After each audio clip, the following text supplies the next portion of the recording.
भद्रक जिला चांदपालीर आराध्य देवी मां दक्षिणेश्वरी कालींक पाषाण मूर्ति प्रतिष्ठार 39तम स्वरक्षेत्र उत्सव पाई उत्सव मुखर चांदपाली समेत आखपाख 20 पंचायत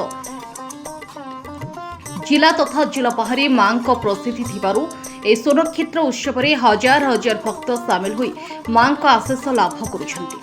चांदपालीर मां दक्षिणेश्वरी काली स्थानीय अंचल लोकमानक पई जियंता ठाकुराणी प्रत्येक दिन अंचलवासी मां पाखरे मथा नुआइबा परी दिन आरंभ करिथांती। जी जेमिति डाके मां निश्चय भक्तर डाक शुणती। मांकर स्वनक्षेत्र उत्सव आरंभ हो जाइथारु हजार हजार भक्त ए उत्सव में सामिल हुई मार आशीष लाभ करिछंती। दीर्घ 5 दिन धरी चलिबो ए स्वनक्षेत्र उत्सव बेस जाकजकमरे पालन हेउछि मांकर ए उत्सव। विशेषकर संध्या समय हजार हजार भक्तों भिड़ जमुछि। 1988 मसीह चांदपाली पांचपड़ारे मां मंदिर में मां दक्षिणेश्वरी काली पाषाण मूर्ति स्थापन करा।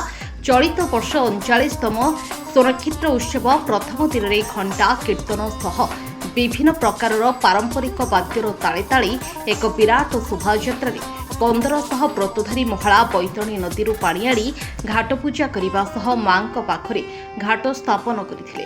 परे मध्य रात्रे मां पाखरे पूजा आरंभ होइछि। 5 दिन व्यापी पूजा चलिबा सह विश्वर शांति सह भक्तों कल्याण उद्देश्य महायज्ञ मध्य अनुष्ठित हेबो। भक्त माने श्रद्धार सह मां पाखरे पूजार्चना करी आशीष लाभ करुछंती। ब्यूरो रिपोर्ट जनता एक्सप्रेस।